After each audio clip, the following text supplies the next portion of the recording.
I'm going to share a little secret with you that most people never even consider or think about when they think about consultants. And here's the truth. It might even shock you.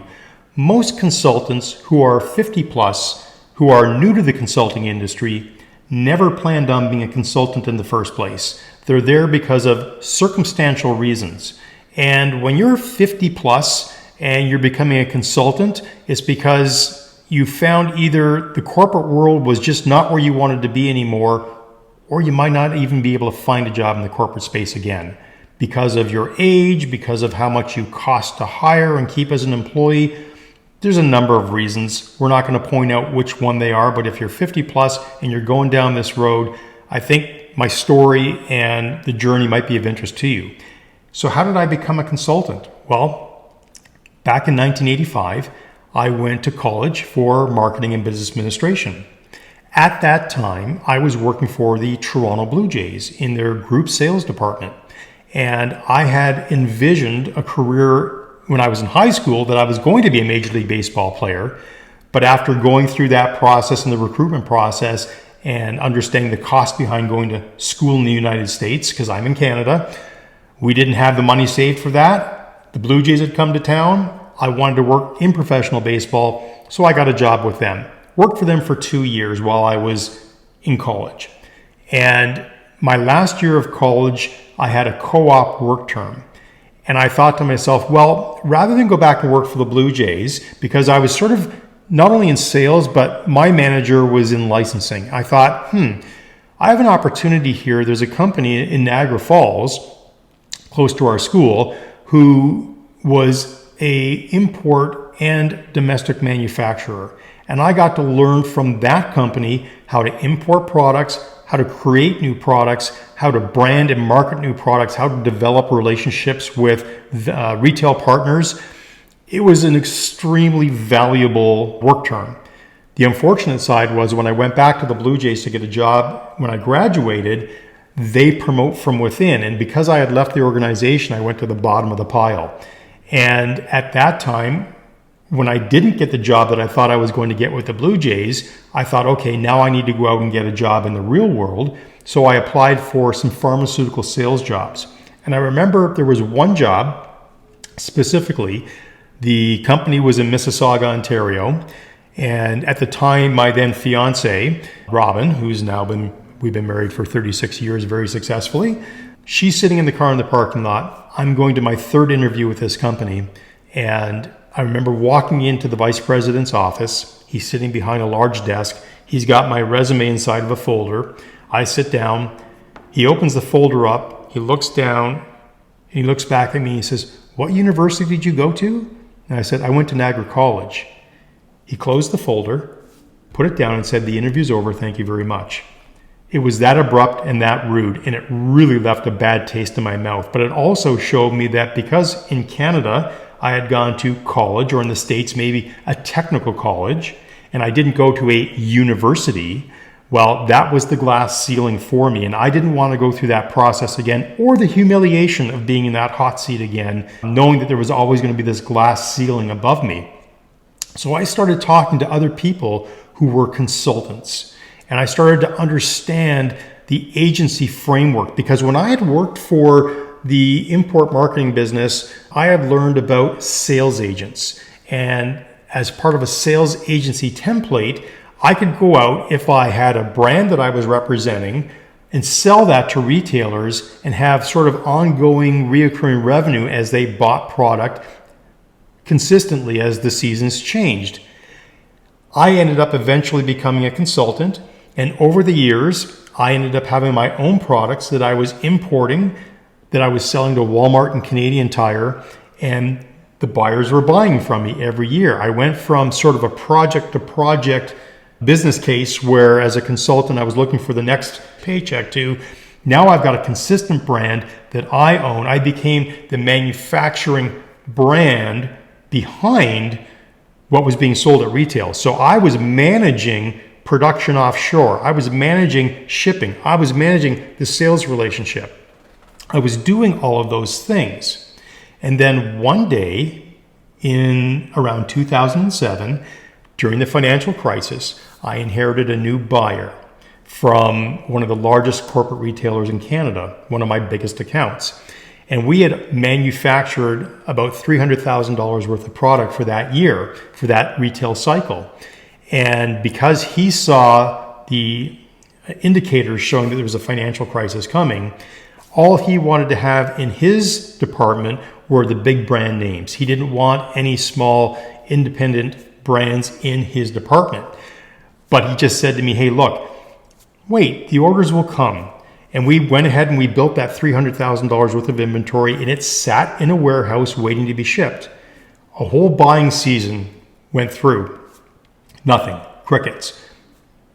I'm calling and saying, what's going on? Nobody's buying. The product is sitting in the warehouse. What's happening? Just wait, he said. The orders are going to come. Just wait. He was lying through his teeth. At the end of that buying season, without moving a single piece of product to one of our clients, to one of their retailers, not a single thing shipped.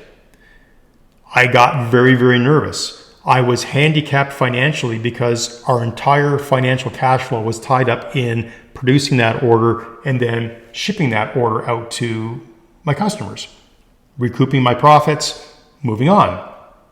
But that never happened. So now we were a marketing consulting company with our own private label with $300,000 worth of inventory sitting in a warehouse that's charging me rent to be in that warehouse. What do I do? Well, I'll tell you right now, the product was Hockey Mom and Hockey Dad. I own those brands in Canada. And I then had to go out and take boxes of sweatshirts that said Hockey Mom and Hockey Dad on them, go to hockey tournaments and sell them piece by piece and start depleting that inventory to be able to pay my bills. You go into crisis mode as a consultant when you're a solo entrepreneur and things go terribly wrong. But I had sold through some of the product, and now we're coming back into the next retail season. And I'm asking the buyer, hey, what is going on? Why is nobody buying this product? I've sold this product successfully through you for 5 years. What's happening? At this point, where full-blown financial crisis has happened, everybody's reeling. He's not answering emails, phone calls, nothing. So I went to my vendor agreement, and it clearly states, you cannot call any of our retail stores directly. Everything has to go through your buyer. And I thought, well, what the heck? I'm about to go bankrupt. I've got all this product sitting here. I need to understand what's happening. And I called 2 or 3 of the stores until I got a store owner on the phone. And I just had a conversation. I just said, hey man, I used to sell this product through your retail location, and I did it successfully for 5 years, and then you guys stopped buying. He goes, oh yeah, I remember your brands, Hockey Mom and Hockey Dad. I wondered what had happened to those. Let me look those up. So he got into the computer. He looked it up, and he goes, well, I can tell you exactly why I don't buy from you anymore. You doubled your price. I said, what? He goes, yeah, you doubled your price. And I said, I haven't had a price increase since day one, 5 years ago, when we started selling this product to you. I have not put one price increase in the system. You're still paying that price from 5 years ago. And he said, well, that's not what it says here. It says here you've doubled your price. And I said, who would have done that? And he said, well, the only person that could have done that was the buyer, because the buyer inputs that information. So what the buyer had done was he didn't want my product in his sporting goods sections across the country nationally. He only wanted the Nikes and the Bauers and the CCMs and all the big brands. So he lied to my face and told me that the orders would come. He secretly went in the back door, increased the price to twice as much so that his retailers wouldn't bring the product in, and essentially let me die on the vine. And that is the horror story that put me into the situation of why I swore I would never be a consultant again, because in my consulting practice, I went from doing piecemeal work to building up a system where I had product that I was importing, but there's a lot of risks with bringing product in that way when you're importing. That took me to the next evolution of my journey. I spent the next 10 years, not quite in 2007, but I spent 4 years sort of recouping what had happened, digesting what had happened, coming to peace with what had happened. That's kind of the start of when I got into my Ironman journey, because so much of my life was out of control. My health and my well-being was the one thing that I had to control, because if I didn't, I was going to die of a heart attack, and that wasn't going to be helpful to anybody. So I looked at my health and well-being as kind of the foundation of how I was going to move forward in this process. I started getting speaking gigs, which were talking about my story and how I showed resilience as a small business owner to get through that crisis, to get through the health crisis, and to move forward, which was really fun. But again, it's piecemeal work. And I really wanted to get away from piecemeal work.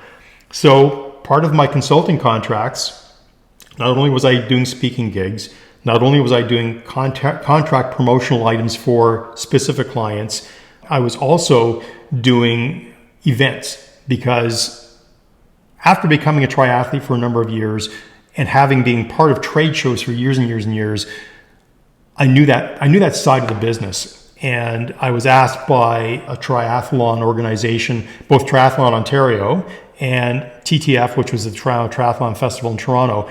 I got 2 triathlon clients who had annual events that brought me in to be an expo director, help them run their trade shows and help them run their vendors.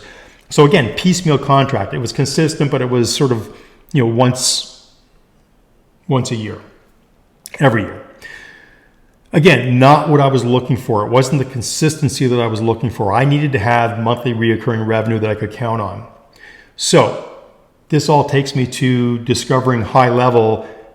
What do you think, Ralph? Was that a good one? Oh, was it super boring? I don't know. I think it was a good video. What do you think? You don't look impressed.